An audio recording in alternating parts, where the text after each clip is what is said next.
Hello, fellow Guardians, and welcome to the Last City Podcast. I am your host, Firms57. Right over there is my co-host, Sausage Mahoney. Say hi to the people, Sausage. What's going on, everybody? And as you can tell, right here, we have ourselves a special guest, the one and only Miss BillyWalnut. Hello, Billy. You didn't come through. I didn't. Nope. We're leaving this in. Hi. Leaving it in. Oh, I mean, yeah, leave it in. Leave it in. Honestly, this is Ding. literally. You can hear me now, though, right? Yes. Yeah. Okay, so like you were doing the intro thing, and I was like, God, if I fuck this intro, it's gonna be so embarrassing. And I did it. That's amazing. Absolutely. Welcome to Billy Walnut, the Billy Walnut experience. I screw up all the time, so I'm happy to be here. Thank you. And I made you big screen and full front and center for that, so let's go. Hooray. All right, well, we're back at it again for another podcast episode. We're going to go ahead and talk about a lot of the new information that's come out recently, especially with the new DLC that was announced, The Edge of Fate. A lot to talk about with that, the upcoming armor changes, the new weapon types, the differences in how the game is going to play. We also have a topic that is very near and dear to Mr. Sausage here that we're going to discuss that also came out with the news of The Edge of Fate. And, of course, the return of the very popular Sausage Mahoney's Spinfoil hat segment. He's got a crazy idea. And then we're going to talk to Miss BillyWalnut here about her experience rating because she is the number one rater, in my opinion. Then, yes, we will discuss in a little detail about the marathon stuff and how it may affect our favorite game. And then, of course, we will finish up with the question that is on everybody's mind in the community. Is The Edge of Fate really Destiny 3 in disguise? So that's what we got on tap today, everybody. Welcome into the Last City Podcast. So how is everybody feeling? How are you guys feeling about what is coming forward? Do you think the dev stream gave you any more kind of like just excitement for what's coming next? What are your thoughts? Billy, since you're the guest, why don't we start with you? You are muted. Oh, no, you're not. No, I'm not. Okay. Don't scare me. I am actually pretty pleasantly surprised with the dev stream. Everything that I saw within like a few minutes, they were like, "Oh, you get to like morph things and travel down different passageways," and I thought that was actually really, really cool. A lot of the sentiment that I hear from the Destiny community is like just how absolutely dying and dead we are, and the devs are like, "No, man, like we still got some cool stuff coming." So I was pretty excited. Excellent. And Mr. Sausage McBiscuit, what about you? I'm gonna have to slightly disagree. We'll see what it looks like when it comes out. You can only, base your opinion so much based on, the trailers and whatnot. But when the first live stream came out and they were showing the dark matter abilities, I think that's what they called it. And you get to turn into that little arc ball, and then you get to use strand to like rebuild things. I'm just thinking I get to play as like Metroid or Sonic, or with the strand abilities, I get to play like Tears of the Kingdom. I I mean, they're experimenting, they're trying something new. I can't knock them for that, but I'm not excited for it. But again, that's one little window to a whole game. So, maybe my opinion will change once it comes out. Okay, little sauciness, but hey, it's all right. It's wrong one. honest. It's honest. I'll say It's that. honest. So for me, you guys know, like the community knows how I feel about the game. Like I said, last year because of the layoffs and stuff, I was only going to play for another year because I paid for the yearly subscription. They weren't going to get their hooks in me, and I was done with the game. And they've done some goodwill. Yeah, the marathon stuff, which we'll talk about in a little while, did sour me a little bit, but all in all, like I agree with you, Sausage. When I saw the Matter Spark trait come out for the Arc subclass, and I was like, so Metroid Prime. I'm like, we're turning into Samus. Okay, cool. All right. I don't know how much I'll use it, but then the dev stream elaborated more and said that you can use it to traverse areas you normally wouldn't, which gives you a new avenue of exploration, which I kind of like because it gives you a reason to go back to some of these patrol zones that a lot of us are just like, like when I was playing solo for the longest time, I would always just load into Trossland and just run around the patrol zone, not even care. I just would sit there and just blah, da, da, da, da. This would, I think, based on what the dev stream said, gives you a reason to go back and explore. Hey, that vent is open. I wonder if there's something that way that might be something I missed. What I'm more excited about out of everything is Armor 3.0. And I know the community is split on this. And there is a lot of hate for Armor 3.0. And people saying, well, if they're doing this, they just take us to Destiny 3. It's the same thing no matter what. It's just... But let's just dive into it. Armor 3.0. How are we feeling about the rework? How are we feeling about how it's going to change build crafting? Do you think the devs are correct in saying that it is going to diversify build crafting? Especially with what they said about the exotic class items in the most recent TWAB, whatever the hell it's called now, about how the exotic class items are going to roll with stats. So let's start with you, Billy. What are your thoughts on Armor 3.0? I am uniquely. Can I swear on this? Of course. Okay. You already did. Go am, ahead. Thank you. Oh no. I am on it. I'm gonna be completely honest with you. I am very uniquely shitty when it comes to build crafting and armor crafting and stuff. I appreciate it in its many forms. There's so many games that have like build crafting and stuff. I'm really bad at it, and I will use loadouts a lot of the times that other people will give to me. I am potentially excited because the rework means that everybody's kind of starting from zero in a way.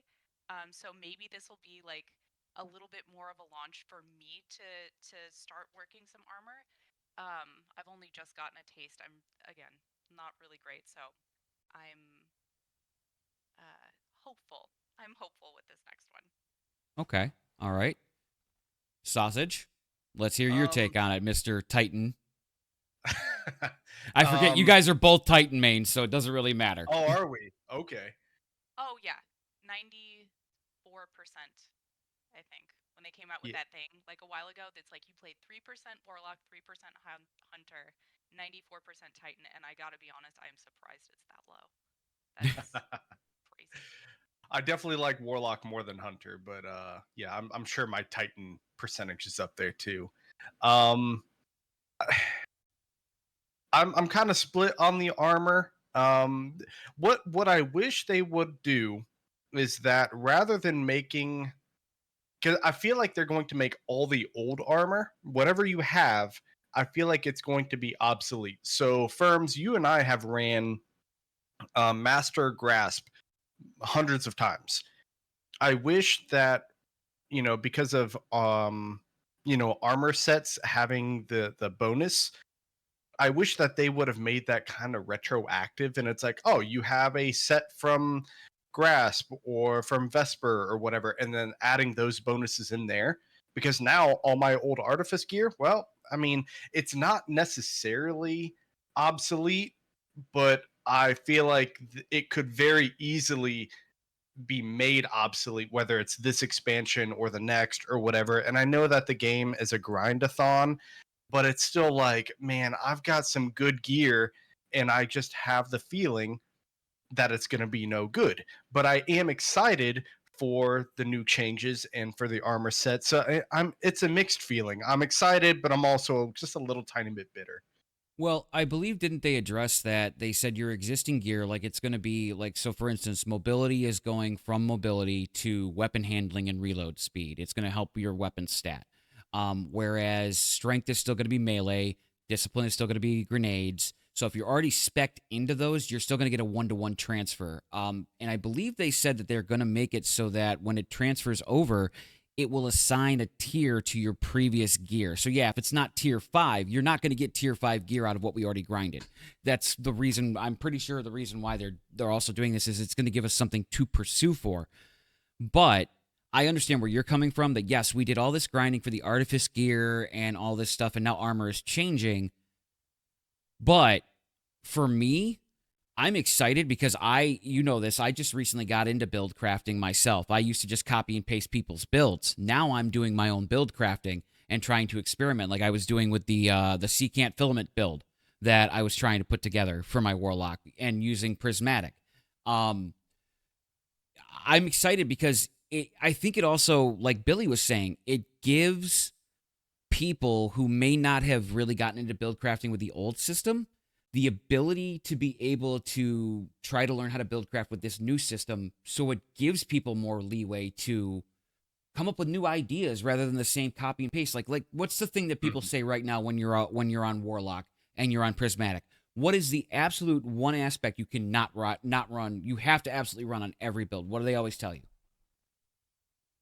Feed the I'm void. not a warlock You fan. have to have feed the Oh, void because okay. it's instant devour. And it's so OP, you have to have it. So I think maybe with the changes that could change, and you could see more varied, because like there's two main things with prismatic for warlocks. There's the turret build, and then there's everything else with devour. And maybe this will switch it up. As a warlock main, I'm excited. And I know people are going to be like, well, Bungie always makes it better for the warlocks. And I'm just going to say this right now, and I'm going to make myself full screen for this. I'm just going to say this right now. Hunters, you are the inferior subclass. Hate me in the comments. Fighting word. But to me, I'm excited for the changes coming up. I think it's going to be a new learning experience. I think it's going to be fun. And I'm excited to get back to wanting to grind again. And I think that's the other part of the complaints is we've had so many people that have joined the game in recent years that are used to Bungie just handing them stuff, like the red borders, the exotics that we now do with Rahul. Like they're just so handed that they're not used to what we who have been playing this game for a while are used to, which is you grind for your stuff. You Mhm. go get it, you know? Any other thoughts about the armor changes or anything else that is coming up in the game changing with the DLC? Like, we still have to talk about the story. What we've been revealed is happening in Um, the story. what about the exotics that are coming, like the exotic armors and the legendary heavy bow? We could talk about that. Yeah. I Yeah. am excited for that. I'll try it. Sounds pretty cool. And then as a Titan main, the ability to recall my hammer. I don't know if I'm gonna use it, but it's cool. All I know, Swizz is a happy man.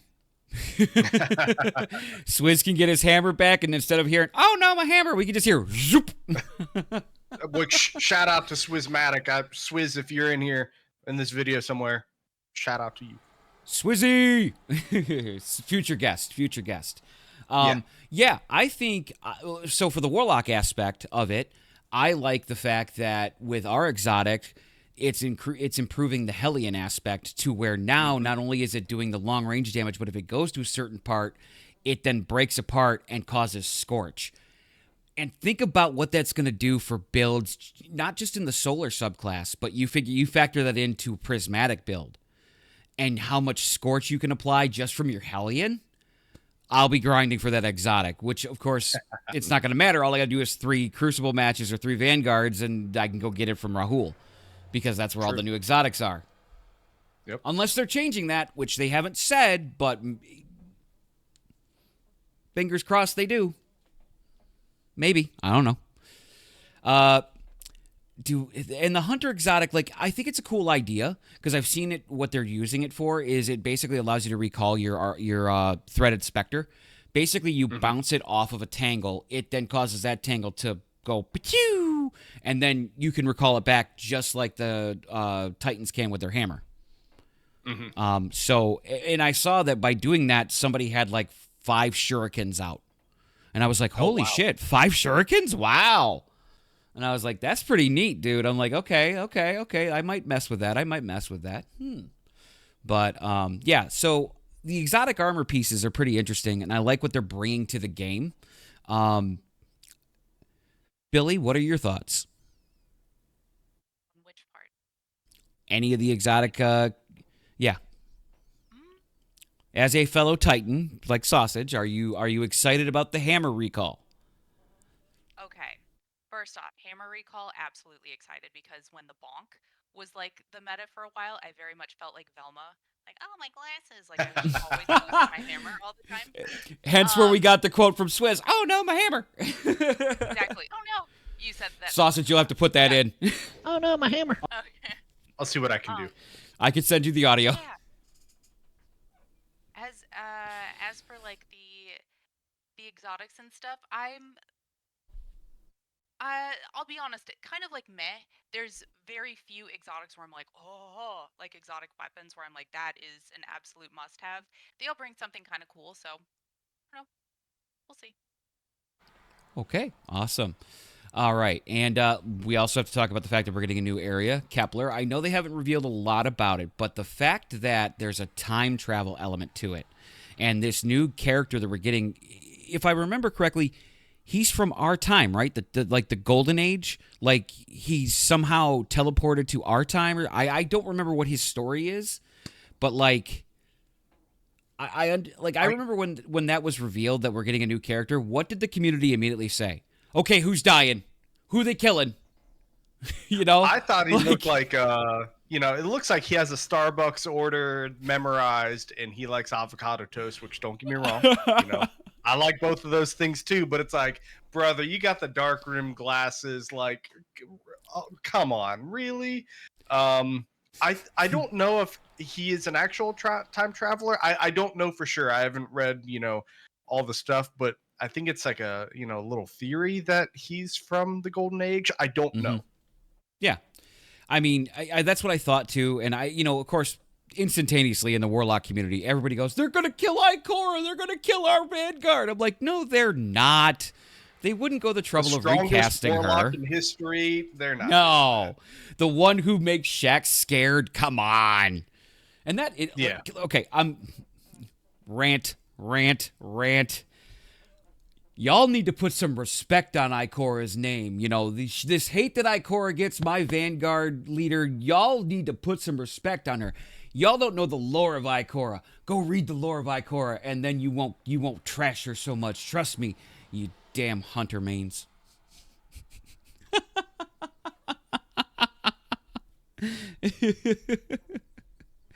But yes, I'm excited for the DLC. I think the changes are going to be interesting. I think the armor changes are going to make build variety a lot more diverse than the standard cookie cutter.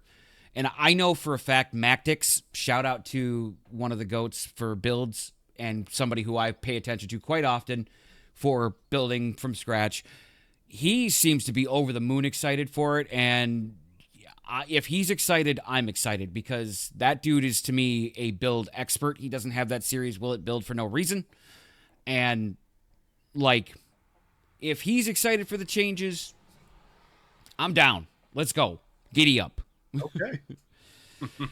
Now, as we know, that came out with the news of the Edge of Fate and the changes coming, one of the things that is changing, that is being semi-retired, and of course, Sausage will probably play some sort of solemn music at this point in the post-production.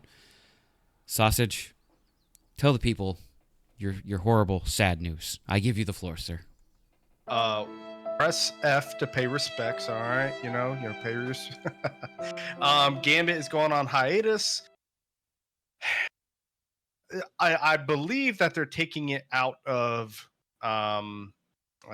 ritual activity playlists. Like, you can still play it, but I don't think that you can earn rewards from it. Maybe the stuff that is already out, but it's not. I don't think it's going to contribute to you're not going to get any like the seasonal weapon, whatever it is, with the skin, and I don't think it's going to contribute towards your exotic engrams or anything like that. It's being taken out, but it's still kind of there on the back burner to play as is, and that's it. I like Gambit because I don't like PvP. I don't play Crucible. Every once in a while, I'll play Iron Banner. Maybe Trials. If someone's desperate for a third, I'll hop in, but I don't play PvP. I just don't like PvP. I haven't liked PvP since Halo 3, which was 20 years ago. But I liked Gambit because it was, I got a little bit of PvP in there, and that was just enough for me. And I understand a lot of people don't like Gambit, and that's fair. That's their opinion, and they have very valid criticisms. I get it. I just Gambit has been Gambit has been forgotten about for a very long time. And I'm glad that they're saying it's going on hiatus because they're going to work on it. But how long is that going to be? Is it going to be until the next expansion, or is it going to be quote worked on for the next 5 years? We're just gonna have to wait and see. Well, I think we can all agree that the glory days of Gambit, aka Gambit Prime, are no longer with us. That was the mode that a lot of people loved. Maybe they bring it back. Maybe they rework it so that it is like that again. I don't know.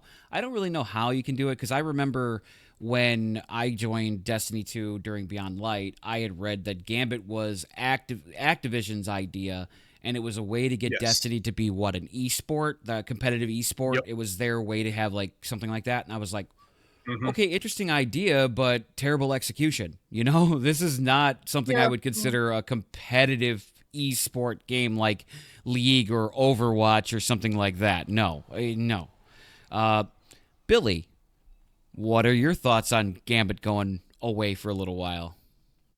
Oh, hold on, wrong button. I agree with Sausage.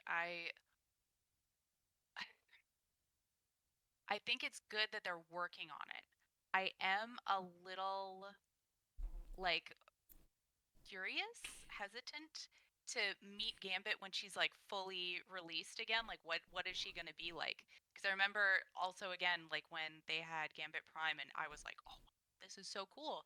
Because I don't like PvP stuff. It makes me like homicidal. I don't want to do it. So I was like, "Oh, a PvEP cross like hybrid. That's such a cool idea." And yet over time just we all know how it is. The player count is not great, and it feels very very forgotten. So again, we'll see how it is, but I don't know. Yeah, I know. It's okay. I mean, for me, when I play Gambit, I'm only in there for the quick, simple 3-run exotic engram. I'm doing it for my exotic runs. That's it. And like, you're right, because the player base has shrunk. You basically just have the hardcore people that are the uber sweats that can come in and wipe a team. Yeah, you raise your hand. Sorry, Yep. oh my god, it's always the other team that's like uber sweats, and I'm like, okay, Yes. just And on your team, you don't have an invader worth shit. no, no. I mean, unless Sausage is running with you, and then in which case, you might have a halfway You're decent one. probably gonna win. Yeah, you might win. All right. So now that we talked about the thing that Sausage is very upset about, it is time for the fan favorite from last episode. We figured we're going to make this a regular segment. It is time for the Sausage Mahoney Spinfoil Hat segment, where Sausage tells us a crazy ass idea he has. So, Sausage, I'm going to give you the center stage. Put on your Cool, spinfoil. I'm gonna try. My chair just broke somehow. I can fix it, but I don't know. We're just gonna sit. We'll do it live. We're doing it live. Yep. We're gonna sit all the way back Can you here. too if it helps? Oh yeah, no, Oh, wait. yeah, we look like the WoW guy from South Park. You mean Yep. Thor's dad? Which rest in peace to that guy. That the cosplayer, didn't he die during COVID? Yes, he did. He unfortunately did. The cosplayer of Thor's dad, yes. I think, did I fix it? No, I didn't. Anyway, all right. Continuing on. We had a little technical difficulty, so if the video is a little weird, that's why. Anyway, so with the Edge of Fate, they're talking about how it's going to be non-linear. I still think there's going to be some linear elements to it, such as, they said you can do whatever missions in whatever order you want. I still think it's going to be, you have to do these 4, but it's in whatever order you want before you can do 5. But with that said, they've also teased for the longest time that the Vex that we fought are nothing more than like, little peon mining robots. They aren't the actual like attack robots. That's not their army. That's not the offensive. So that made me think, well, what else, what other Vex are out there? What could there be? And then for whatever reason, my mind went to Transformers, and I forget what's their big Transformer planet called. I don't remember. But Unicron. Unicron, that's right. So then I got like this raid idea. Vex, big planet thing, maybe not a planet, maybe Death Star size, maybe smaller. I don't know. Well, Death Star because Star Wars. And then non-linearity. What if there was a raid where you went through some portal and you ended up on this big Vex installation? Let's just call it an installation. And 6 encounters, however many encounters it might be, but you can do the encounters in whichever order you want. And then to add the cherry on top, let's say like, the installation, you go to the, I don't know, the energy room or the weapons room, whatever it is. And then once you clear one of those encounters, it slightly changes the encounters for the rest of the raid. So like, oh, you took down the defense system. Okay, now there's no turrets. The turrets in the rest of the raid dismantled, whatever. But you still have to do all the different encounters before you can get to the final boss. Would that be hard to do, especially with a 10, 20-year-old engine on multiple platforms? Yeah, probably. I don't think that's going to happen, but I do think that will be a fun, interesting idea. Because every other raid we have, it's linear. You do boss 1, boss 2, boss 3, boss 4. Okay, not boss 5, and that's it. If you could kind of pick and choose how you wanted to do the raid, it would make the raid experience, I think, a lot more enjoyable, especially for people like me who don't really enjoy raiding. If I knew that it's going to be a little bit different every time I went in there, maybe I would want to give it a shot. Interesting concept. Counterpoint. Wouldn't they just make a portal to the Infinite Forest? We haven't been to the Infinite Forest in however long because I believe the Infinite Forest got sunset. But still, in the lore, they have the Infinite Forest. Why would they need to build a space station? I'm not a lore, right? I don't write the lore, man. This is why I'm here, because I read the lore, so... All right, fine. A big installation inside the Infinite Forest. Now we both win. There you go. All right, so as a segue, Billy, as the resident raider here, what are your thoughts on his idea? I'm gonna swear again. Fucking love it. Fucking love it. Chef's kiss. Mwah. Amazing. Well, thank you. Love the idea. Oh yeah, that's incredible. Absolutely incredible. And you did bring this up mechanically. I don't know how anybody would pull that off. The thing is, it's a great idea. I think that's really, really cool. And I can totally see how like it does get a little stagnant, like you're doing this, okay, you're doing this, you're doing this. And after a while the community kind of figures out, okay, this is the best way to do things, here's the best weapons. It does become a little bit formulaic after a while. So I think that would be cool to have more experience and customization even within the raid. I think that would be really, really cool. All right. I mean, we all know how I feel about the newest raid. A particular encounter. Does the audience know how you feel about it? PTSD. Verity is my bane. I hate that damn encounter. Me and Nox still to this day. We still to this day get hives if anybody says, hey, we need somebody to join for Verity. Nope. I think I've done that raid like 2, maybe 3 times tops. And I think both times were with me, and it was bad.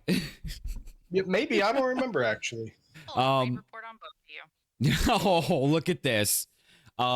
So for me, dude, very interesting idea. I think the ability to have the variety and like kind of maybe like, again, if we're going balls to the wall here, if you're talking about being able to basically do a choose your own adventure raid, whatever avenue you open up opens up a different avenue of gear, weapons. Yeah, maybe. So, Yeah.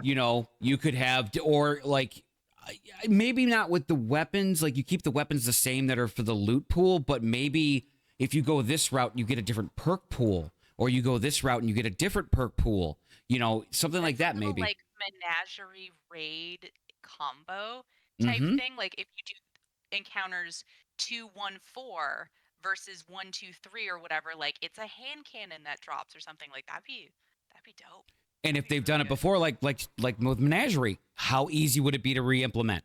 I know it might be a sunset system, but I mean, if the framework's already there, so yeah, I think, dude, Bonza idea, I think you're onto something with that, because I honestly, that we are more, between the two of us, we're more dungeon strike people. Like I raid a little bit more than you do, which is why, Billy, you're the resident raider here. And so like, yeah, like I think this would be something to maybe spice up the raid. Yeah, like, yeah, I still need to get better with learning all the rules and raids, because I don't know them all, like, at all. So, but, that would be something to be a milestone. But I think if this was like just for the Edge of Fate, like this is the only raid of its kind. Think about A, it's going to make people want to buy the expansion. B, it's going to make people want to replay it like crazy, which is going to give content creators a ton of content. Because think about people like Azdacross and not Grenader Jake, because he's Trials. Who cares about him? No. Or Perception, Clyde, Mactix, these guys that offer helps or Citizens, a bunch of people that I watch that are in the Destiny community.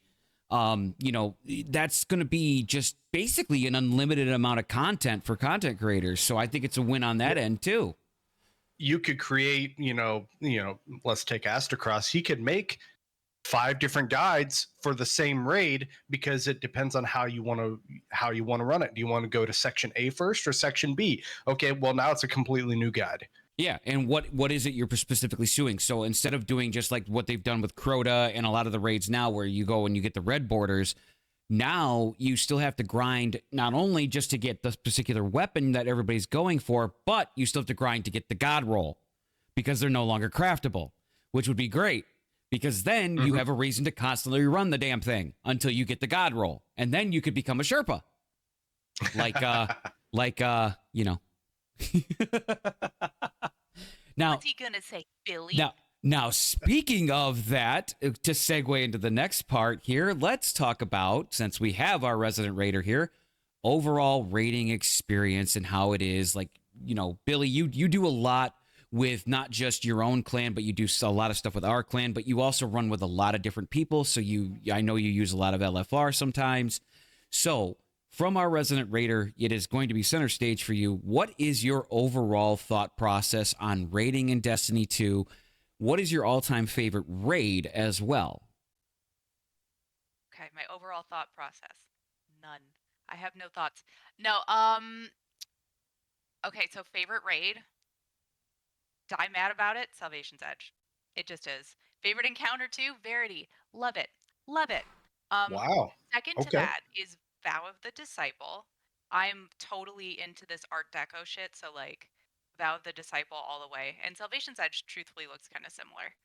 But yeah, because they both basically take place inside of a pyramid ship, basically the same aesthetic. And I agree with you with Vow. I like Vow more so because it was up until Salvation's Edge, it was one of the more intense. You have to make sure you're doing the mechanics, especially during the Rolk fight. But I think why Vow sticks out to a lot of us is because of Rolk. Daddy Rolk is the best raid boss in the game, bar none. And this is coming from an Oryx stan. The man that would worship Daddy Oryx until the day of destruction. And I'm saying I like Rolk more than Oryx. That's saying something. People are really like those legs too, girl. Uh-huh. Doing some speed running. It's a rite of People, yeah, passage. It's a rite of passage now, right? You have to get kicked by Rolk. If it's your first raid experience, you have to get kicked by him. I think I see in a lot of Sherpa raids. Is like, okay, go up to Rolk. You got to get kicked. It's your initiation. I did also. This is a little shout out to any. I went to an art and design college, so the shout out here for any art girlies. Also, I love the Art Deco, but also in Vow of the Disciple, I remember reading this article about how so much of the art in there was inspired by Hilma Klint, and I was like, what? And it's completely obvious if you look up the artwork of Hilma Klint too. I'm just like, oh my god, the inspiration behind this. It's incredible. So Oh, that's I neat that think aesthetically they it's took really inspiration. That's at least they didn't do like they did, with Marathon Oh, and just wow. completely rip off the artist. right. No, I'm looking at it right now. No, you're right. Like the circles and the triangles and the Like, the contrasting of colors. No, you're 100% right. Wow. yeah, And I the already know abstraction Sausage is stuff going to do a too. B-roll right now showing some of it and crediting the artist. There we Another go. Spinfoil hat segment. Well, not a tinfoil hat segment, but a nice, because he's addicted to B-roll footage now with editing. So Oh, that's another B-roll for him. So there you go. Okay, so now also like we mentioned also with you, you've done a little bit of the LFR as well, I'm sure. So what has been your experience with that? Because I know with the community, it's very, very divisive. Like I know that when I hear Bambi say that we can LFR for the last, like when we're looking for I cringe every time she says it. I get all like, are they going to be toxic? Are they going to be, whatever? And so what has been your experience? my experience has been unfortunately, probably the same as you guys. It's extremely polarizing and extremely hit or miss. I have met some incredible people through LFR and Fireteam Finder, and you're like, oh my god, you're cool. And like, we've actually done some raids still. Um, and a lot of the other times, it's people that expect to be carried. I'm very scarred from some past experiences, but yeah, it's been really hit or miss. Okay. All right. Well, see, the only experience I've had with it is like when we had somebody had to dip in the middle of a raid and we couldn't find enemy in the clan and Bambi's like, or Taz is like, we can LFR. And then I'm just like, but I thankfully, get really scared with that. yeah. Well, thankfully in my experience, it's mostly been with pre-assembled groups. Like when I was with my old clan, all the raiding I did was with all my clan mates. We didn't LFR because the system didn't exist back then. So it was always with people that knew who I was, knew I was new. And then joining with Bambi's group, we already raided with them anyway, so they knew who I was anyway. So I was like, okay, cool, and so I've never really done the LFR because it does scare me, because it's like if I'm gonna raid, I'm raiding with people I know and people who know me. Hence, what's my nickname, guys? It's In the clan. liability. The liability. I'm the liability. That's what I've heard. Even Primal knows I'm the liability now. That's okay. It is okay. I wear that title with pride because it was given to me by some dear friends. Don't worry, I'm a very close second, so we're down there together. I mean, yeah. I mean, Sausage, I know you are the least experienced with us, but if you had to pick a favorite raid of yours, what would you say is yours? Because I know you have certain feelings about certain ones. Yep. Let's talk about those feelings. I hate picking favorites. All right, so aesthetically, Deepstone Crypt. It just looks great. I love that you crash land on Europa. That's super cool. Mechanic wise, and my chair just did that thing again. I'm gonna have to fix that. I can do it right now, actually. There we go. All of a sudden, gets a pole up his ass. I hope not. I'm good. I'm good right now, but we'll see. Mechanically, because I'm not a very good raider, it's going to have to be King's Fall, maybe Crota, and I'm gonna receive a lot of slack for this. Ron. I love Ron. It's a simple raid. It's in and out. It takes if you have competent people, not me, but if you have competent people, an hour.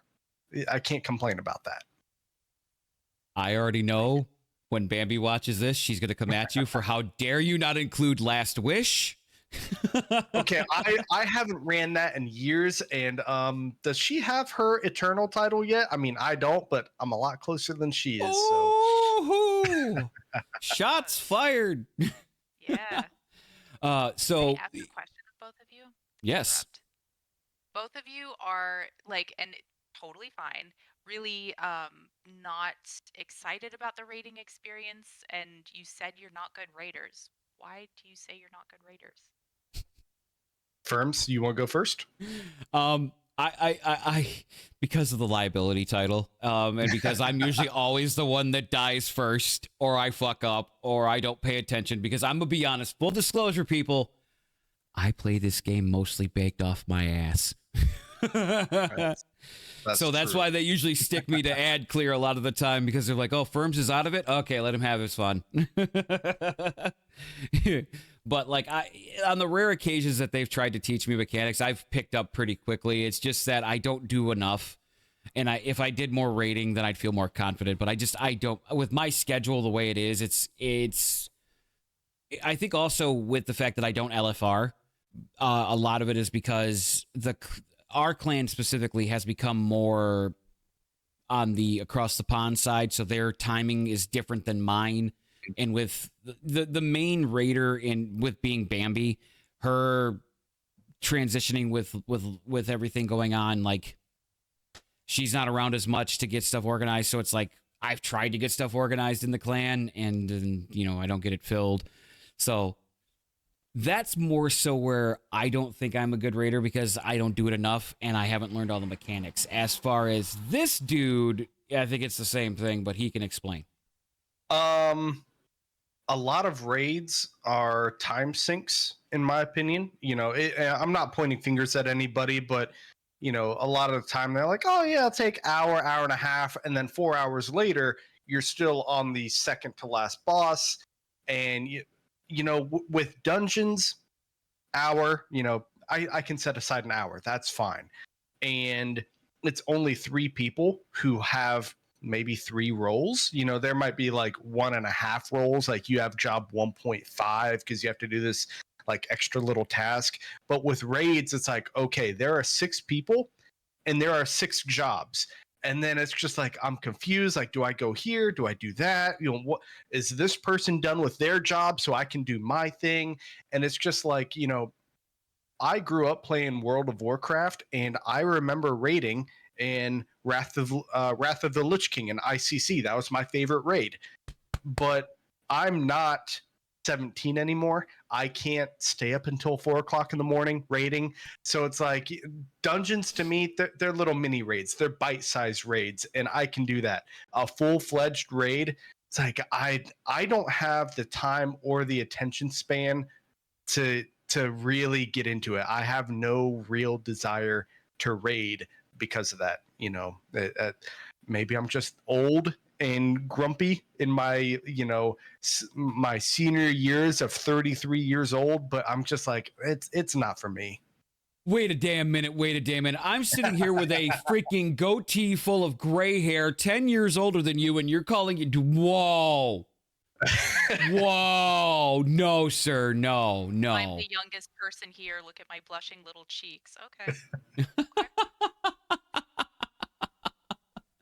I knew I'd get some out of you for that, Firms. You bring up Arthas, and you bring up Ice Crown Citadel. I have to bring this up, even though it's a Destiny podcast, just because. Firms, can you see this? Yes, I can. Can you see this? You have Frostmourne. Yes. I mean, it's foam, right? It's foam, but yes. I don't have it. Actually, what are you talking about? That's crazy. When I graduated high school, this is what my aunt gave me. So this is, anyway, continue, Firms. For the month of July, Blizzard is upping the chance of getting mounts in raids to buy 10. So Invincible now is a little bit more obtainable. Instead of a 0.0001, it's now 0.01. Is it really that low? I thought it was just like no, it's low. No. It's like 0.001. So now it's going to be like 1 or so. Yeah, I'm gonna be the whole month of July. You're gonna find my ass in Ice Crown Citadel. All right, man.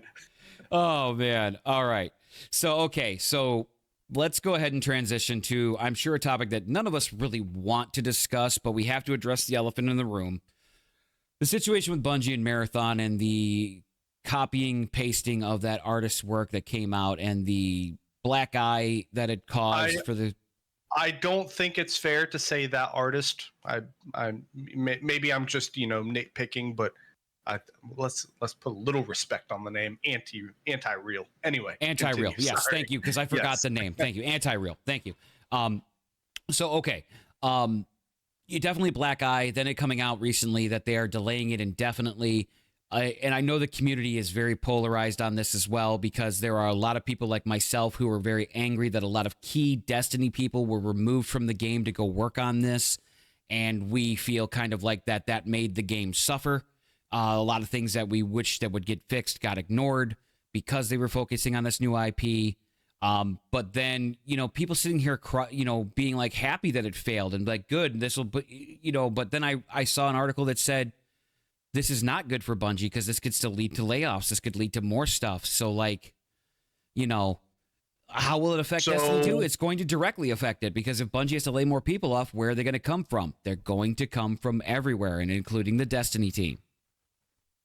So it's delayed. I haven't kept up on it because I'm not interested. I was hoping that Marathon would have, with all their different roles and classes, whatever they called it, I was hoping that some of the roles or classes would be more PvP oriented, while others might be more PvE, but that wasn't the case. And so, I lost interest. It's delayed indefinitely. They're not. Yes. Are you telling me they're not releasing it? Nope, it is delayed indefinitely. They have shelved it for the time being. They're going, from what I understand, they're going to go back and reassess, figure out what they need to do to fix it, because they're taking information from the beta as well as, as well as from the backlash of the fallout from Anti-Real and the stealing of the artwork. That's where that came in, and people were applauding it and going, yes, it got delayed, I wanted it to fail. And it's like, how could any logical human being, like, I know we all have our feelings about stuff, but at the end of the day, like, it's people's jobs that get lost from this thing, and we shouldn't be celebrating that. We should not. Like, the only person who I'm going to celebrate at Bungie losing their job is when they finally pull their heads out of their asses and kick Pete Parson and his entire team out. When that happens, it will be a grand day for Bungie, in my opinion. But how do I think this is going to affect Destiny 2? With it being delayed, if it leads to layoffs, it's going to negatively affect it, because then we're going to have less people working on the game to make improvements. I think that Destiny 2 might get a little more attention, because now, this is Marathon is on a back burner, so they need to rely on their cash cow. However, there is fallout. Marathon is not the only thing taking a hit. Bungie as a whole is taking a hit. Sony, to a degree, is taking a hit. The developers, everyone at Bungie, is taking that hit. But to what degree, we don't know. Billy, your thoughts? This one, I don't know if I have any, because every bit of Marathon, I was like, oh, that's cool, but it's not Destiny, and I don't know if I would go to it. The other thing too is that I'm really, you guys, secret here, super into raiding, and I didn't see much of that in Marathon, even though it looked beautiful. I will say in general, with the plagiarism accusations, this plagiarism in any form is not acceptable. So that, when I heard that, I was like, oh my god, that's unfortunate. So we'll see. And also, to your point, Firms, like, whether or not you want a company to fail is that's on you. The thing is, like, it's ultimately the people and the employees that will suffer. It's not Bungie, it's the employees at Bungie. It's probably not going to be the CEO. It's probably going to be, some new hires, or somebody whose salary is too big. That's not the C-level employees. They're the ones that are going to suffer. So the only way that I see Parsons and his entire ilk and all getting removed is if Sony finally steps in and just asserts control of the company and just says, you know what, you guys are blowing this thing into the ground. We didn't give you $4 billion just to have you blow it. And, if it continues to lose money and it's not profitable, or like, so I'm not saying it's going to be an immediate future, but like, let's just say that the Edge of Fate and Renegades does not sell well. Like, it sells worse than the Final Shape. What does Sony do at that point? You know, does Sony pull the trigger? Does Bungie pull the trigger on layoffs? It might sell. I mean, it might not be as successful as the Final Shape. I have a very strong feeling it's not going to do well. Anyway, sorry, continue. I think maybe Renegades will sell better than Edge of Fate, purely because of the Star Wars collab. And yeah, that, you know, you guys, you know, my opinion on it is I hate everything Star Wars, so I don't think I'm going to be buying the expansion because screw Star Wars, Trek forever. But I think Renegades will sell better than Edge of Fate, so they might wash out. It might be Edge of Fate doesn't do well, but Renegades does. And this might be the model Bungie wants to go with then moving forward, is the two smaller DLCs, because maybe one doesn't do as well, they can improve the other one while looking at reception for the current one, because they can still be working on tightening up the other part, because it's always a constant process. So this could be a learning experience for Bungie by doing this. Okay, so whatever didn't work at Edge of Fate, we could try to put into Renegades, and Renegades is going to sell, like, at this point they're printing money when it comes to the collab with LucasArts and Disney and getting Star Wars.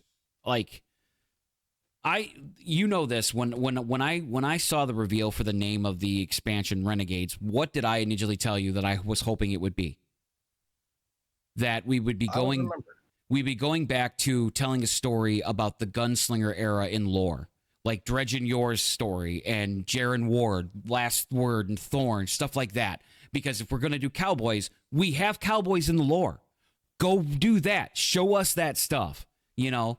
Because, like, one of my favorite pieces of material that Bife ever put out was from a few years ago, and he did the complete history of Thorn and the Last Word, and it was voice acted. And it's about Dredge and Yor. It tells the lore of Dredge and Yor, and it tells the lore of Thorn, and it tells the lore of the Last Word. And that is one of the best stories in Destiny, and I firmly believe that 99% of the community has no idea about it. And that is a huge disservice for Bungie. And I know a lot of people in the lore community that, you know, I guess you can include me on, are very unhappy when a lot of this stuff that is integral to the story is relegated to the lore books that nobody really reads. Or we wait for Bife to come out with a video to tell us what happened, you know. But, like, for me, that's where I'm at with it. Like, I hope that it does, because I don't want to see the game fail, because it is one of my favorite games. But, like, at the same time, I got to be realistic. I don't think it's going to sell as well as Final Shape. And as long as Renegades sells very well, which I do believe it will, I don't think we're going to see any layoffs or anything like that. But I think the next set will be the determining factor. And it's going to depend on how well they handle this next year of content, and how they handle with any bugs, any feedback, what have you. If they can get a good track record behind them, and maybe bring back some of the people that they've disenfranchised, and make them more wanting to be back in the community again, I think that's a win overall. So, having said that, our final topic of the day: do we believe that the Edge of Fate is actually Destiny 3 in disguise, because of it basically being a soft reboot of the entire game?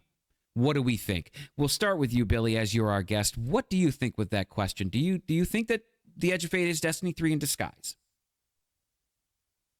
In a different outfit?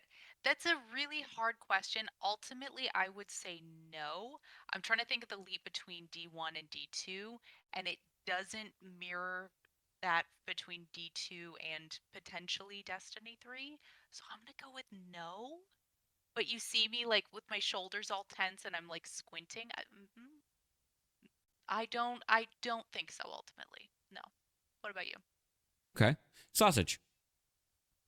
I think that this is Destiny 2.5. I don't think it's Destiny 3. They're making a lot of changes, but ultimately, you know, with Halo Infinite, you know, I haven't played it. I'm thinking about playing it. I've played all the other ones, but it didn't do well because of the engine, something along those lines. But the point is, with the next Halo game, they're going to Unreal Engine 5 or whatever the engine might be. It's going to be Unreal, whatever version. I mean, the engine that that Bungie is using, the Tiger engine, that goes back so far, and they keep revamping it and doing this and doing that, but ultimately it is the same engine. And until I think that they should make a D3. I'm going to be upset because all my stuff is going to go bye-bye, but I do think that they should make a D3, and they're not going to do that with the engine that they're using now. They are going to have to create a new engine or use Unreal. And until that happens, D3 is not going to be a thing. And no matter how much people might want to try to say that, oh, this is, this new expansion is Destiny 3. No, it's not. No, it's not. It's Destiny 2.5. Okay. Me personally, like, I don't know. I don't think it's. I think it's kind of like both. I think it's giving the community something new to grind for, and something new to work with. I think it's an exciting direction that they're trying. Like, they've tried other things in the past that sometimes haven't worked, sometimes have. But I don't necessarily think that it is supposed to be, what should have been Destiny 3. I don't believe that it's that. Not even close. But I agree with you. If they were going to make a Destiny 3, the only way that could happen is two things would have to happen. They'd have to cease supporting Destiny 1 altogether, which means all those servers have to shut down. That game now dies. And that game, because of recent stuff, has seen a resurgence in players. A lot of people are going back to playing D1. I still have it, thanks to Spider Almighty buying it for me. So I still go back and play D1. Like I just told you, I did the Sunless Cell finally. I finally beat it on D1 because, spoiler alert for anybody watching this at home, the Sunless Cell on D2 is nowhere near as intimidating as it is in D1. D1, you can't see shit. It is pitch black in there. You can't see anything, and Ala Cool just comes at you out of nowhere. You got no clue where he's at. Just saying. It's terrifying. But I think that would have to happen, and I think they would have to completely shut down support for next gen or previous gen consoles. So Xbox One, PlayStation 3, they'd have to shut all that down. And from what I understand, there are still a fair amount of people that play Destiny 2 on those platforms. So that's why they're hesitant to pull the trigger, I believe. But I believe in order for that to happen, those two things would have to happen first. And we have a kitty appearance. What are your opinions on all of this, Apollo? Very good take. Thank you. Good grief. Oh my God, dude. But yeah, I think that those two things have to happen in order for Destiny 3 to even be a possibility. Until Bungie pulls that trigger, not going to happen. So that's my thought process on that. So since that is all the topics that we had scheduled out here, Billy, I'm going to go ahead and give you the floor here and just let you have whatever time you need to just kind of tell people watching a little bit more about you, where they can find you. Haha. Oh my God. I want to talk so much about ratings. So, you can see me on Twitch. I am BillyWalnut. One word. That's me. That's who I am. I will stream my raids. Most of them are truthfully completely not scheduled. Like, oh, we need two for, and then that's how I join a lot of the raids that I'm a part of. So you can see me on Twitch. I'm really, really, really big on trying to empower Guardians to raid. Also, that's in my Twitch bio. So hit me up if you ever want me to teach you something. I'm totally fine on that. I also have personally a podcast that's going to be coming out hopefully in the next couple of weeks. It's about hitting rock bottom. It's doesn't really involve video games. I will touch on it some, but that's going to be called Wow Thanks This Sucks. So Love the name. find me Love the those name. places. All right. Well, we'll have the link to that in our description, so we'll definitely get that from you to put in. All right, Sausage, your turn. Go ahead and tell the people where they can find you. I'm pretty sure. I'm gonna double check while I say this, because I don't want to mess it up. Sausage Mahoney 1992, Sausage Mahoney 1992, YouTube and Twitch. On YouTube, I do a lot of indie game reviews. On Twitch, live streaming. I live stream indie games, but I also live stream Destiny on occasion. Yeah, and that's really all I've got for that. Alrighty, and for everybody at home, I am your wonderful host, Firms57. Firms57 on all platforms. You can find me on Twitch, YouTube, TikTok. I used to be on Twitter, but I don't do Twitter anymore. But yeah, those are my three mains. You can find me, and it's Firms57 on every single platform. That's where you can find me. Alrighty, well, that's going to wrap up another edition of the Last City podcast. Thank you, fellow Guardians, for stopping by and seeing us. I want to give a great, big thank you to our special guest, Miss BillyWalnut. Billy, thank you so much for coming and being a part of the podcast today. As always, my wonderful co-host, Sausage Mahoney, and Apollo, thank you as well. And Guardians, we will see you Starside.